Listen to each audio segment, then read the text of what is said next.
गीता का महान ज्ञान भगवान श्री कृष्ण ने मनुष्य मात्र के कल्याण के लिए दिया और यह अनेक अनेक विधाओं से मनुष्य को जागृत करते हुए इस संसार में अधिक से अधिक शांति, आनंद से और प्रेम पूर्ण ढंग से जीवन जी सके, एक आदर्श मनुष्य बन सके, इसके लिए उन्होंने अनेक तरह के प्रयोग दिए हैं और मनुष्य समाज को अलग अलग वृत्तियों के कारण कोई ज्ञान में रुचि रखता है तो कोई कर्म में रुचि रखता है, कोई भक्ति और गान में रुचि रखता है तो किसी की रुचि सेवा में होती है, कोई ब्राह्मण वृत्ति का व्यक्ति है, कोई क्षत्रिय वृत्ति का व्यक्ति है, कोई व्यापारी तरह का व्यक्ति है तो कोई परिश्रमी मेहनती व्यक्ति है। कुछ वे लोग भी हैं जो कुछ नहीं कर सकते क्योंकि कम बुद्धि के लोग हैं। सभी तरह के लोगों के लिए उन्होंने मार्ग सुझाए। उन मार्गों के द्वारा कहा कि किसी भी तरह से तुम चलो, हर मार्ग परमात्मा की तरफ जाता है। यह भी दर्शाया कि तुम जहां हो वहीं से तुम परमात्मा की तरफ जा सकते हो। भगवान श्री कृष्ण ने यह भी समझाया कि हिमालय की तरफ जाकर तुम प्रभु को पाओगे। तुम केवल जहां हो वहीं शांत एकांत में बैठकर मन को एकाग्र करो और तुम्हारे जीवन की शैली अच्छी हो, तुम्हारा वातावरण अच्छा बन सके। लेकिन जितने भी तुम कर्म करते हो, कर्मों में निष्काम भाव लाने की चेष्टा करो, क्योंकि जहां जहां भी मनुष्य के अंदर अहंकार और अभिमान की भावना आती है, मद मत्सर शुरू होता है, ईर्ष्या द्वेष शुरू होते हैं, पक्ष विपक्ष शुरू हो जाता है, जिसके परिणाम स्वरूप व्यक्ति अपने ऊंचे स्तर से नीचे आने लग जाता है। और वो जो हमारा मस्तिष्क अनेक अनेक जन्मों के साथ बनता आया है, या हमारे सूक्ष्म शरीर में, चित्त में जो संस्कार बसे हुए हैं, वे संस्कार होते हैं जो पशुता से भरे हुए हैं।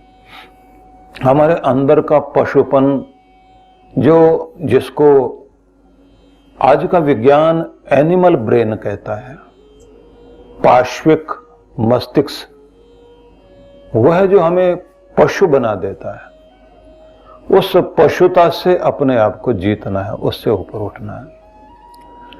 तो उसी स्थिति में एक संदेश, इस समय एक प्रसंग चल रहा है जो भगवान श्री कृष्ण कह रहे हैं कि करो, कर्मरत रहो, लेकिन कर्मरत रहते हुए आपको समाज में ऊपर उठे रहना है।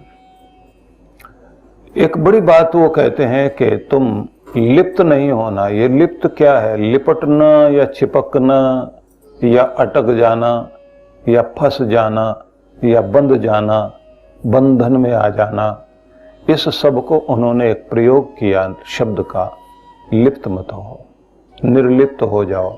निर्लेप है परमात्मा, सब में होकर भी, सबको अपने अंदर रखकर भी सब चीजें उससे अलग हैं, उसे पाप बांध नहीं पाता।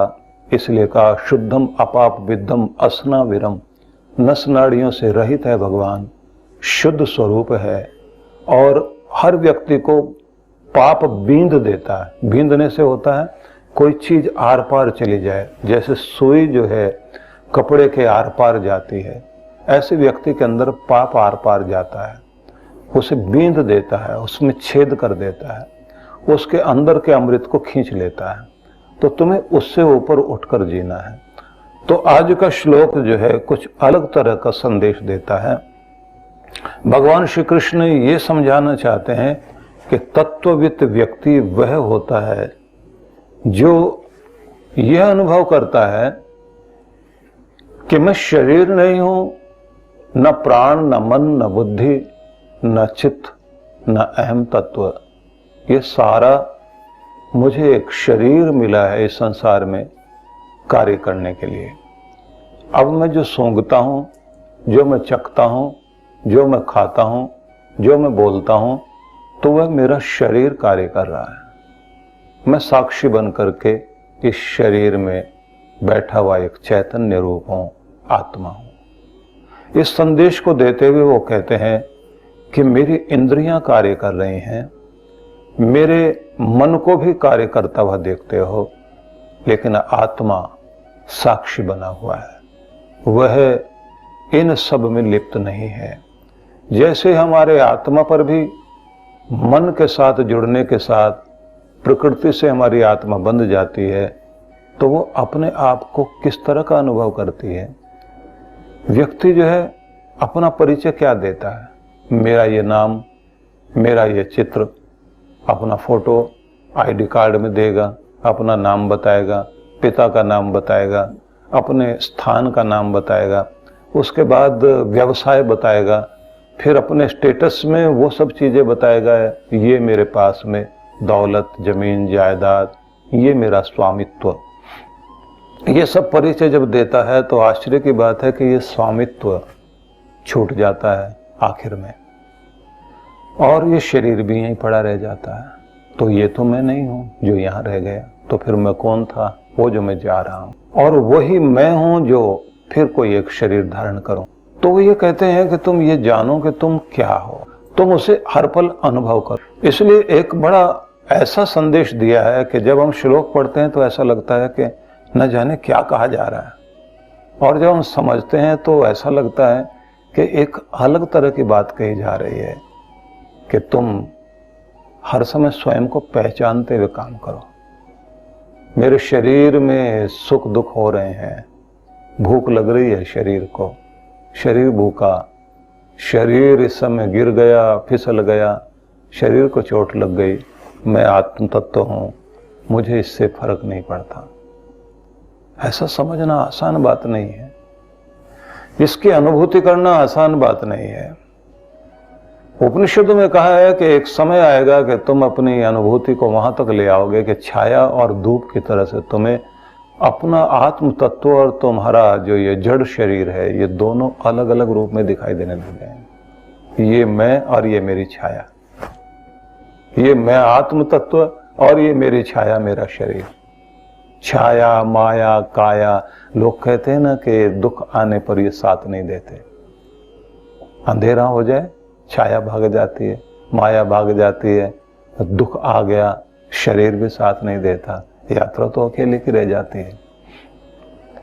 मैं ये सब पहले क्यों बता रहा हूं आपको, क्योंकि जब हम श्लोक सुनने लग जाएंगे तो बड़ा गूढ़ लगेगा, ऐसा लगेगा न जाने क्या समझाया जा रहा है। इसलिए अब आपको जो ये सुन लिया है तो आपको लगेगा कि एक बहुत प्यारी बात और बहुत सरल चीज कही जा रही है। तो आइए हम श्लोक में प्रवेश करते हैं। नैव किंचित करोमि इति युक्तो मन्येत तत्त्ववित् पश्यन् श्रवन् स्पर्शन जिग्रन् अश्नन् गच्छन् स्वप्न श्वसन। और इसी के साथ में 9वां श्लोक भी इसी से जुड़ा हुआ है। प्रलपन विसर्जन गृहणन उन्मिशन निमिशन नपि इंद्रियाणि इंद्रियार्थेषु वर्तन्त इति धारयन्।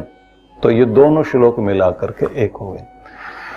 अब इसका अर्थ पहले सुन लीजिए, और पहले जो भूमिका मैंने बताई उसके साथ अर्थ को सुनते हुए और फिर इसके भाव की ओर चलना। अर्थ है, पहले मैं संस्कृत के अनुसार अर्थ करता हूं। नैव किंचित करोमि, मैं कुछ भी नहीं करता हूं, इति ऐसा, तत्ववित्त युक्तो मन्येत, तत्ववित्त व्यक्ति, तत्वदर्शी व्यक्ति, युक्त जो जुड़ा हुआ है, किससे? उससे, ऊपर वाले से, भगवान से जो जुड़ा हुआ, अपने आनंद रूप से जो जुड़ा हुआ है और अपने आत्म स्वरूप से जो जुड़ा हुआ है, वो ऐसा मन्येत, ऐसा मानता है। क्या? नैव किंचित करोमि इति, मैं नहीं कुछ भी करता। तो फिर कौन करता है? का ये शरीर में क्रियाएं हो रही हैं। अब इसके बारे में कहते हैं पश्चन, देखते हुए, श्रवण, सुनते हुए, स्पर्शन, मैं कुछ छू रहा हूं, जिग्रन, मैं सूंघ रहा हूं, अश्नन, मैं खा रहा हूं, गच्छन, मैं चल रहा हूं, स्वप्न मैं सो रहा हूं, श्वसन सांस ले रहा हूं, मैं नहीं, शरीर कार्य कर रहा है।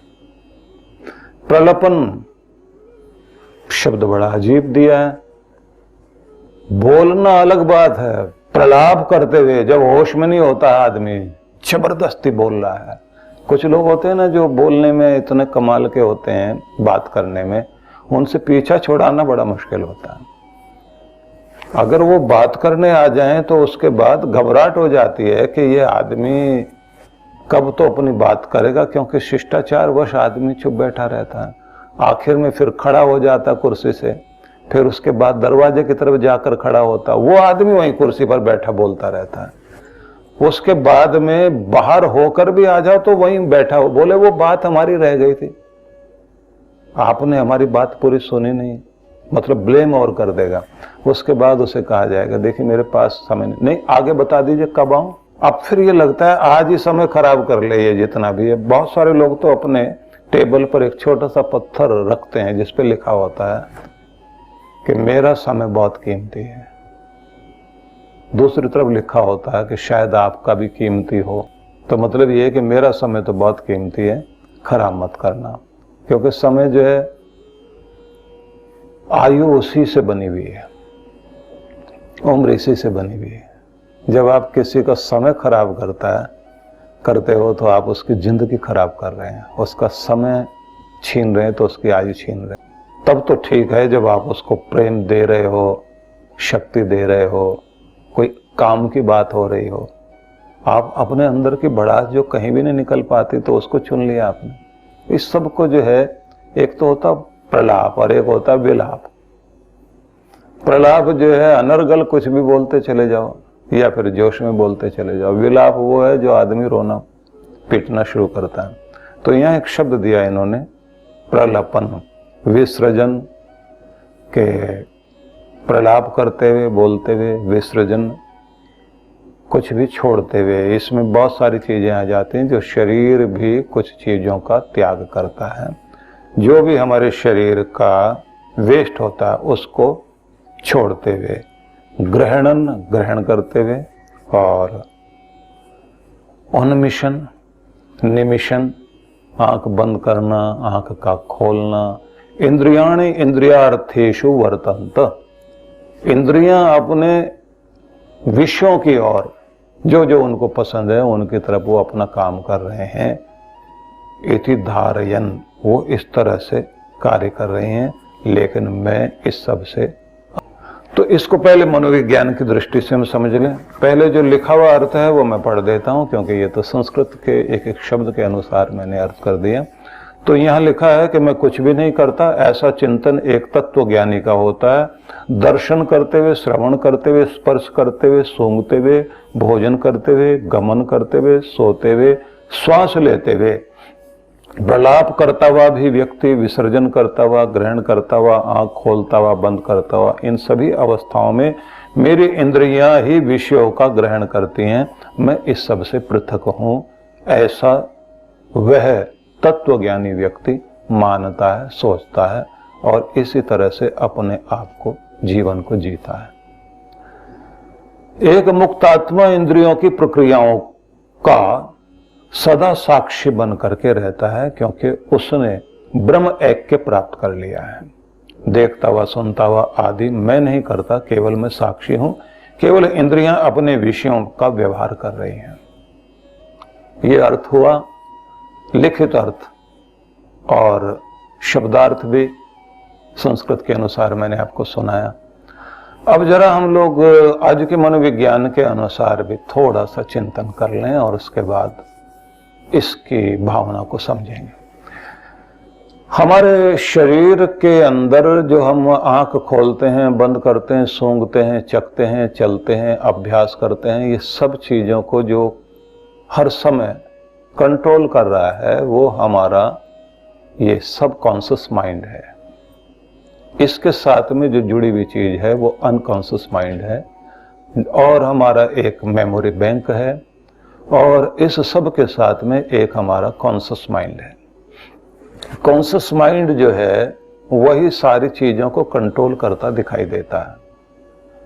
कॉन्शियस माइंड से मतलब चेतन मन के द्वारा हम लोग ज्यादातर कोई भी काम करेंगे तो होश में आकर काम कर रहे होते हैं, जिसमें कहते हैं ना सावधानी पूर्वक चलना, ध्यान से पढ़ना।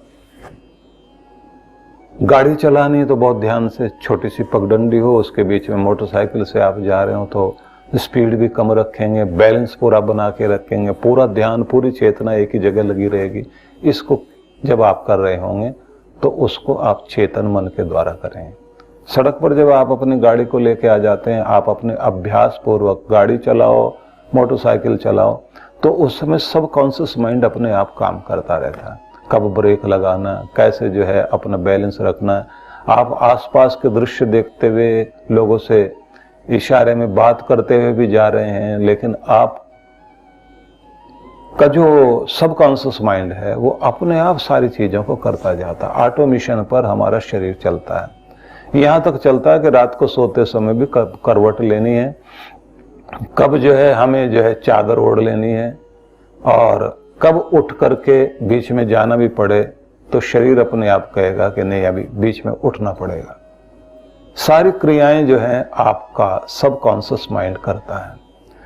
कॉन्शियस माइंड की जो पावर है बहुत बड़ी पावर है, क्योंकि चलाता तो वही है, लेकिन उसके बाद भी मन विज्ञान ये कहता है कि 10% पावर आपके चेतन मन में है, कॉन्शियस माइंड में है। 90% तो ताकत आपकी केवल मात्र आपके सबकॉन्शियस माइंड में है। मतलब ये कि एक है घुड़सवार, उसको कहेंगे चेतन मन, और एक है घोड़ा जिस पर वो बैठा हुआ। तो कहा गया घोड़े की ताकत जो है वो 90% है। सच में ताकत घोड़े की बहुत होती है, लेकिन घोड़ा अपने आप कुछ भी नहीं करता। चेतन मन जो है, घुड़सवार जो है, जिस चीज का विश्वास कर लेगा, जिस चीज को ये मान लेगा, बस उसी को पूरा कराने में सबकॉन्शियस माइंड अपना काम पूरा शुरू कर देता है। अगर आपके चेतन मन ने मान लिया डरो ये कोई चीज खतरनाक है, सबकॉन्शियस माइंड पूरे शरीर को कहता है अलर्ट हो जाओ भाई ये गलत चीज है, और अंदर थरथराना और सारी चीजें। और अगर कॉन्शियस माइंड ने कहा हिम्मत, सामना करना है, पूरा शरीर अंदर जो है वो संदेश भेज देगा तैयार हो जाओ, हाथ भी पूरे तैयार हो जाएंगे, पूरा तरह से आप जो है इतने अलर्ट हो जाएंगे, क्योंकि जो आदेश देने वाला बॉस है वो कॉन्शियस माइंड है, और जो फौज मानने वाली है वो सबकॉन्शियस माइंड है।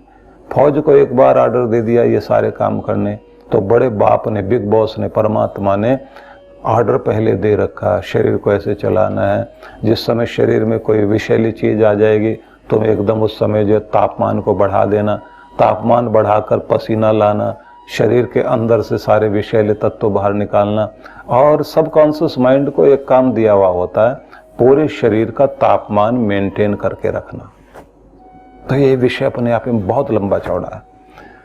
सार में मैं आपको बता देता हूं कि आपके शरीर को संचालित करने का काम सारा का सारा सबकॉन्शियस माइंड कर रहा है अपने आप, ऑटोमेशन पर। इंद्रियां अपना काम कर रही हैं, देख रही हैं, सुन रही हैं। यहाँ बोलना नहीं पड़ता, आत्मा बैठकर बोले जरा सुनना देखना क्या बात है। यहाँ तो सारी आवाजें, चमड़ी अपना काम कर रही है। कृष्ण भगवान कहते हैं इंद्रियाणि इंद्रियार्थेषु वर्तन्त। तो इति शब्द लगा हुआ सामने, इसलिए वर्तन्त कहा जा रहा, लेकिन वर्तन्ते। इंद्रियों के बीच अपने अपने विषयों के बीच में वर्ताव कर रही हैं, व्यवहार कर रही हैं। मतलब बोलना नहीं पड़ता कि आंख देखते रहो, कान सुनते रहो, चमड़ी तुम तापमान बताते रहो, नासिका तुम जो है गंध बता देना कि यहाँ की सुगंध दुर्गंध कैसी है। वो सब अपना अपना काम कर रहे हैं, इनमें साक्षी बन करके बैठा हुआ आत्मा। लेकिन कृष्ण भगवान कहते हैं ये तो अपने आप चल ही रहा है। फिर तुमने क्या मानना है? तुमने ये मानना है कि मैं कुछ भी नहीं कर रहा हूं, मेरा शरीर, मेरी इंद्रियां अपना अपना व्यवहार कर रही हैं, लेकिन मैं इस शरीर में रहता जरूर हूं, लेकिन ये मेरा परिचय नहीं है। हर बार मुझे एक शरीर मिला, और कमाल की बात है कि ये आत्मा जब चींटी के शरीर में जाती है तो बिल्कुल चींटी वाला ही रूप धारण कर लेगी। बुढ़ापे में जाकर के आपकी हिम्मत एकदम टूट जाती, बीमारी में तो बिल्कुल आपकी हिम्मत इतनी खराब हो जाती, उठ के बैठना मुश्किल होता है आपसे। आत्मा आपकी वही है। अंधेरे में चलते हुए एकांत में आदमी जोर जोर से गाना गाने लग जाता है, वो ये बताने के लिए मैं इधर से जा रहा हूं, तो अपने डर को भगाने के लिए, क्योंकि आदमी का जो है उस समय हौसला कमजोर पड़ने लग जाता है। दिन के उजाले में जो है बहुत हौसला होता है। बच्चा भी अकेले अकेले डरा हुआ है, लेकिन जैसे उसके माँ बाप सामने आ गए तो उस समय हिम्मत आ जाती है। आत्मा वही है, शरीर वही है, लेकिन आदमी का मनोबल, मन और परिस्थितियों के अनुसार उसकी आंतरिक शक्ति बदलती रहती है। चींटी में आत्मा जाएगा तो चींटी जैसा होकर वैसा ही चलेगा। और कमाल की बात है, आत्मा ना सिकुड़ता है ना बढ़ता है, ये ध्यान रख लेना। ऐसा नहीं है कि जब जिराफ के और हाथी के शरीर में जाएगा तो आत्मा फैल जाए, चींटी के शरीर में जाएगा तो सिकुड़ जाए। आत्मा इतना छोटा सा तत्व है कि उसको तो आप कल्पना में भी उसके टुकड़े करके नहीं देख सकते, कितना छोटा होगा। एक चिंगारी की तरह से एक प्रकाश का छोटा सा बिंदु, पॉइंट ऑफ लाइट, ऐसा एक छोटा सा कण जिसे आप जो है अनुभव नहीं कर सकते, वही मैं हूं। ध्यान में यही तो आपको अनुभूति कराई जाती है।